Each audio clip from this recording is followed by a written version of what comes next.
Picture this. It's September 19th, 1949. The British Chancellor of the Exchequer walks into Parliament to make an announcement that will change history. The pound sterling, the currency that has dominated global trade for over a century, the money that built an empire controlling a quarter of the world's surface, is being devalued by 30% overnight. This wasn't a policy choice. This was a surrender. The mighty British Empire, which had defeated Napoleon, ruled India, and won 2 world wars, was bankrupt. Completely, utterly, irreversibly bankrupt. But here's what most people don't understand. Britain didn't lose its empire because of military defeat. It didn't collapse because of independence movements or political upheaval. The British Empire ended because of something much simpler and much more devastating: debt. And the terrifying part? The United States is following the exact same path. Hey, I'm Brandon, and welcome back to My Money Mint, the channel where I dive into topics related to money and wealth. All right, let's get into it. Let's go back to the beginning of the 20th century. Britain was the undisputed superpower of the world. The British pound sterling was the global reserve currency, giving Britain what economists call exorbitant privilege. What did this mean in practice? Britain could borrow in its own currency. Britain could print money, and the rest of the world had to accept it. Britain could finance its military and empire by essentially making other countries hold British debt. Sound familiar? Because that's exactly what America does today with the dollar. At the start of the 1900s, Britain controlled almost 1/4 of the world's surface area and population. London was the global financial center. The national debt was a manageable 30% of GDP after a century of fiscal discipline following the Napoleonic Wars. Britain looked invincible, permanent, too big to fail. They were wrong. Then came World War I, and everything changed. The numbers are absolutely staggering. Britain's national debt increased from £650 million in 1914 to £7.7 billion in 1919. That's not a typo. The debt increased more than tenfold in just 5 years. The gross primary deficit reached 148% of GDP over 1914 to 1919. To put this in perspective, that's like the United States running deficits of $30 trillion over a 5-year period. But here's the really important part. Britain transformed from the world's largest creditor in 1914 to its largest debitor by 1918. In 4 years, Britain went from lending money to the world to owing money to the world. Who did they owe? The United States. Britain borrowed heavily from America during World War I, creating a dependency that would haunt it for decades. The war had drained Britain's gold reserves, disrupted its export markets, and forced massive currency debasement to finance the war effort. This was, in the words of economic historians, the beginning of the end for British hegemony. Throughout the 1920s and early 1930s, Britain struggled with its war debt. By 1934, they still owed the US $4.4 billion from World War I. The British believed, morally, that they had repaid the debt many times over in the blood of their soldiers. Economically, they thought the web of war debts was holding back recovery from the Great Depression. So, in 1934, Britain did something shocking. They defaulted on their World War I debt to the United States. Chancellor Neville Chamberlain noted that the default caused little immediate consequence. Not a dog has barked, he said. But the long-term damage was severe. The default emboldened isolationists in Washington and made it much harder for Britain to get financial help when World War II started. If World War I wounded British finances, World War II killed them completely. By the end of the war, Britain's debt exceeded 200% of GDP. 200%. The entire British economy had been geared toward war production, with 55% of GDP going to the military effort in 1944. Exports had virtually ceased. The country was surviving on American aid and promises. But here's the part that really destroyed Britain. It wasn't just the debt to America. It was something called sterling balances, obligations to allies who had provided goods and services during the war. By war's end, Britain owed over £3 billion in sterling balances, about £1.25 billion to India alone, another £450 million to Egypt. These were obligations to countries that had quartered and supplied British troops during the war. Think about the cruel irony here. The very colonies that Britain had exploited for centuries were now Britain's creditors, and unlike America, these countries couldn't afford to forgive the debts. They needed that money. The British economist John Maynard Keynes desperately tried to convince India and other creditors to accept partial cancellation of the balances. Keynes warned that failure to secure debt relief would force Britain to abandon its military outposts in the Middle East, Asia, and Mediterranean regions. He was right. In September 1945, just weeks after Japan surrendered, President Truman ended Lend-Lease. The program that had kept Britain supplied during the war was over. Britain had nothing to export, no way to pay for imports, no way to even buy food for its people. Britain was forced to go begging to America for a loan. In 1946, Britain negotiated what became known as the Anglo-American Loan. The terms: $3.75 billion from the US. That's equivalent to over $60 billion in today's money, at 2% interest, plus another $1.9 billion from Canada. But the loan came with conditions. The most devastating was that sterling had to be made convertible into dollars. British currency had to be exchangeable on demand. Much of the loan had been secretly earmarked for foreign military spending to maintain the empire. The loan was supposed to last 4 years. It was nearly gone by 1947. What happened? The convertibility requirement was a disaster. As soon as the pound became convertible, countries holding sterling balances rushed to exchange them for dollars. Britain's dollar reserves evaporated almost overnight. The British government was forced to suspend convertibility and initiate drastic cuts in domestic and overseas spending. The humiliation was complete, which brings us back to September 19, 1949, and that devastating announcement. Chancellor Stafford Cripps devalued the pound 30% overnight. With this single act, the British pound definitively lost its global reserve currency status. The bankruptcy of the British Empire was complete and public. This is what happens when debt becomes unsustainable. Eventually, you can't maintain the value of your currency, you can't defend it against market forces, you have to admit defeat. But the debt crisis didn't just destroy Britain's currency, it destroyed Britain's empire. In 1947, India gained independence.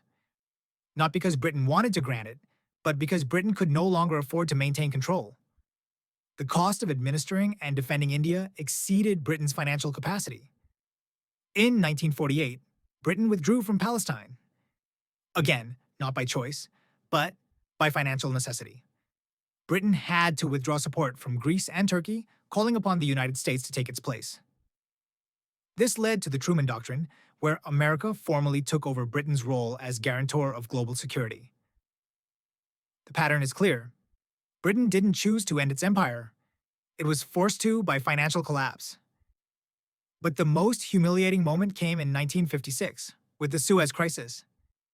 This is the moment when it became undeniably clear that Britain was no longer a great power. Here's what happened. Egypt's President Nasser nationalized the Suez Canal.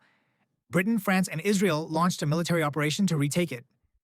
The operation was initially successful from a military perspective. But then America intervened, not with troops, with money. Between October 30th and November 2nd, 1956, the Bank of England lost $45 million in reserves. President Eisenhower threatened to damage Britain's financial system by selling American holdings of pound sterling bonds. The United States blocked British access to IMF assistance until Britain agreed to a ceasefire. Faced with financial catastrophe, Prime Minister Eden was forced to accept a UN ceasefire within days. Think about what this means. Britain and France had won the military battle but lost the war because they couldn't survive American financial pressure. The crisis led to economic panic and tens of millions of pounds lost from reserves. The historical verdict is clear. The 1956 Suez Crisis confirmed Britain as a second-tier world power. It was now obvious that Britain could no longer pursue independent foreign policy without consent from the United States. The story doesn't even end there. In 1976, 20 years after Suez, Britain faced another sterling crisis. The pound was tumbling, and the government couldn't raise sufficient funds. Prime Minister James Callaghan was forced to apply to the IMF for a £2.3 billion rescue package. This was the largest ever call on IMF resources up to that point. The IMF didn't just give Britain the money, they imposed conditions, including deep cuts in public expenditure. The IMF was, in effect, taking control of UK domestic policy. The crisis was considered a national humiliation. Chancellor Dennis Healey was forced to go cap in hand to the IMF, begging for help to manage Britain's own economy. This is what the end of empire looks like. Not glorious last stands or dramatic military defeats, just the slow, grinding humiliation of financial dependence. Here's the final insult. Britain made its last payment on World War II debt on December 29, 2006. That's right, 2006. More than 60 years after the war ended, they paid $83 million to the United States and $23.6 million to Canada. The British government had suspended payments multiple times over the decades when exchange rates made it impractical. The total amount paid, with interest, equated to virtually twice the amount borrowed in the 1940s. Think about that. Britain spent over 60 years paying off the debt from a war they had won. The victory was hollow. The cost was catastrophic. And the consequences lasted for generations. Now let's talk about America, because the parallels are absolutely terrifying. Let's start with debt levels. Britain's debt exceeded 200% of GDP by 1945. Interest payments consumed over half the national budget. Foreign obligations created additional vulnerability. America today, total federal debt is over $33 trillion, approaching 130% of GDP. In fiscal year 2024, the U.S. spent $882 billion on debt interest versus $874 billion on defense. We're now spending more on interest than on our military. The debt is projected to exceed $52 trillion by 2035. Interest costs alone are projected at $8 trillion between 2023 and 2032. Next, military overstretch. Britain maintained a global empire requiring constant military presence from India to Egypt to Malaysia. 2 world wars drained resources beyond recovery. America today operates 865 foreign military bases worldwide. We have ongoing commitments in the Middle East, Asia, and Europe. U.S. military spending exceeds the next 9 countries combined at $997 billion in 2024. The wars in Iraq and Afghanistan cost nearly $8 trillion. Then, there's reserve currency vulnerability. Britain lost reserve currency status between 1944 and 1949. Devaluation was forced by inability to defend the currency. The convertibility crisis showed what happens when creditors demand payment. America's dollar dominance is declining. The dollar's share of global reserves has fallen from 72% to 59%. BRICS and other nations are actively working on alternatives. The weaponization of sanctions is accelerating de-dollarization efforts. Finally, creditor dependence. Britain was dependent on U.S. loans for survival. The U.S. was able to dictate policy, as we saw during the Suez Crisis. Sterling balances held by former colonies became a millstone. America today? China holds over $1 trillion in U.S. treasuries. Total foreign holdings of U.S. debt exceeds $7.7 trillion. We're vulnerable to coordinated selling pressure. There's something called Ferguson's Law, named after historian Niall Ferguson. It states that any great power that spends more on debt servicing than on defense risks ceasing to be a great power. America crossed this threshold in 2024. This is the same pattern Britain followed.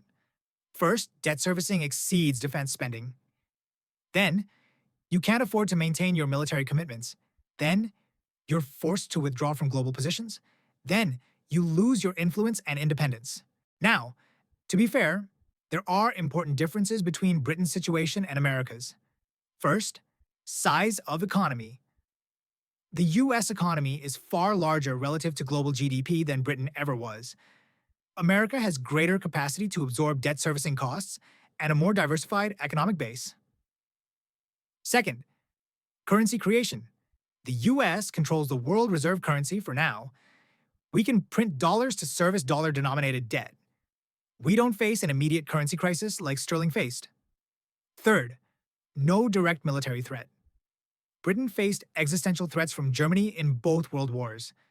America faces no comparable invasion threat. Geographic isolation provides a security buffer. Fourth, technological edge. The U.S. maintains significant advantages in military technology, financial infrastructure like SWIFT, and tech sector dominance. These factors buy America time, but they don't change the fundamental economic laws that eventually destroyed Britain's position. So, what should we be watching for? What are the signs that America is following Britain's path? First, we've already crossed the threshold where interest payments exceed defense spending. That's a huge red flag. Second, watch for loss of reserve currency status. This will show up as gradual decline in the dollar's share of reserves, success of alternative payment systems like BRICS-Pay and mBridge, and major commodity trades shifting away from dollars. Third, forced retrenchment. If America becomes unable to maintain forward bases, starts withdrawing from security commitments, or shows dependence on creditors for fiscal policy, those are critical signs. Fourth, political dysfunction. If partisan gridlock prevents addressing fiscal imbalances and short-term thinking dominates policy, that accelerates the crisis. Britain's experience teaches us that empires end not with military defeat, but with financial exhaustion. The trajectory is remarkably consistent. Military overstretch creates unsustainable costs. Borrowing finances commitments beyond means. Debt accumulation eventually exceeds economic capacity. Financial crisis forces rapid retrenchment. Loss of independence follows loss of solvency. Britain's decline can be traced to the consequences of an extended empire, the costs of maintaining military forces, unsustainable debts, and the eventual loss of the privileged position as the reserve currency. Here's what should really concern you. Britain's trajectory took roughly 30 years, from 1914 to 1949, from financial strength to currency collapse. America has been running large structural deficits since 2001. That's over 20 years already. We may be further along this path than we realize. And remember, the collapse doesn't happen gradually, it happens suddenly, after years of gradual deterioration. Britain looked stable in 1938, even after World War I had damaged its finances. Then World War II delivered the knockout blow. What would it take for America to follow Great Britain's fall? Another major war? A financial crisis? A coordinated move by creditors to dump treasury bonds? We don't know what the trigger will be, but we can see the vulnerabilities building. The ultimate lesson from Britain's experience is this. When a great power's debts exceed its capacity to pay while maintaining global commitments, the choice becomes binary: reform or collapse. Britain chose neither decisively enough. They tried to maintain the empire while hoping the debt problem would somehow resolve itself. They devalued gradually rather than addressing structural issues. They defaulted on some debts but accumulated others. The result? Decades of decline, repeated humiliations, and ultimate dependence on their former colony, the United States. America faces the same choice. We can reform our fiscal policy, reduce military commitments to match our economic capacity, and manage a gradual transition from hegemonic power to first among equals. Or we can continue as we are, hoping that this time is different, that American exceptionalism will somehow exempt us from the economic laws that apply to everyone else, until we face our own 1949 devaluation moment or our own Suez crisis. You might be thinking, okay, but what does this mean for me? How does this affect my life? Here's how. If America follows Britain's path, here's what you can expect. Your savings will be destroyed by currency devaluation. When Britain devalued in 1949, anyone holding pounds lost 30% of their purchasing power overnight. If the dollar loses reserve currency status, expect similar or worse devaluations. Your investments denominated in dollars will suffer. Just as sterling assets became toxic after the pound collapsed, dollar assets could face massive selling pressure. Your standard of living will decline. Britain went from global superpower to a country with rolling blackouts and IMF-imposed austerity in just 30 years. American living standards could face similar pressures. Your country's independence will be compromised. Just as Britain became dependent on American approval for foreign policy decisions, America could become dependent on Chinese or other creditors' approval. So what can you do? How do you protect yourself from potential dollar decline and American fiscal crisis? First, diversify out of dollar-denominated assets. Don't keep all your wealth in dollars. Consider exposure to other currencies, precious metals like gold and silver, and real assets that maintain value regardless of currency. Second, invest in skills and knowledge that retain value. Human capital can't be devalued by currency crises. Professional skills, specialized knowledge, and practical abilities will be valuable regardless of what happens to the dollar. Third, build resilience and redundancy. Don't depend entirely on any single system, currency, or country. Have backup plans, alternative locations, and multiple streams of income. Fourth, pay attention to the warning signs. Don't wait until the crisis is obvious to everyone. By then, it's too late to protect yourself. Act while you still have time to position yourself advantageously. The British Empire's collapse is one of the most important economic stories in modern history, yet most people don't understand what really happened. They don't understand that Britain didn't lose its empire through military defeat or because of independence movements. Britain lost its empire because of debt, pure and simple. The empire that controlled a quarter of the world couldn't control its own finances. The currency that dominated global trade for over a century collapsed because Britain borrowed beyond its capacity to repay. The great power that had defeated Napoleon and Kaiser Wilhelm and Hitler was ultimately defeated by compound interest and balance of payments crises. And America is following the exact same path. The debt levels, the military overstretch, the declining reserve currency status, the dependence on foreign creditors, it's all there. The only question is whether America will learn from Britain's experience and manage a gradual, controlled transition to a new role in the world, or whether we'll repeat Britain's mistakes and face our own catastrophic debt crisis. Britain believed its empire was permanent, its currency invincible, and that this time is different. They were wrong. The economic laws that destroyed Rome, that bankrupted Spain, that ended Britain's empire, those laws haven't changed. The question isn't whether America faces the same fundamental constraints. The question is whether we'll acknowledge them and adapt, or whether we'll deny them until reality forces a reckoning. History suggests that when the bills come due, when the debt exceeds the capacity to pay, when creditors lose confidence, the end comes quickly. Britain went from global hegemon to financial dependent in less than a generation. How long do we have? Nobody knows, but the warning signs are flashing red. And if you're not preparing for the possibility that America's fiscal reckoning is coming, you're making the same mistake the British made. They thought it couldn't happen to them, until it did. Thank you for watching my Money Mint. I would love any feedback you have for my videos. Feel free to leave a comment.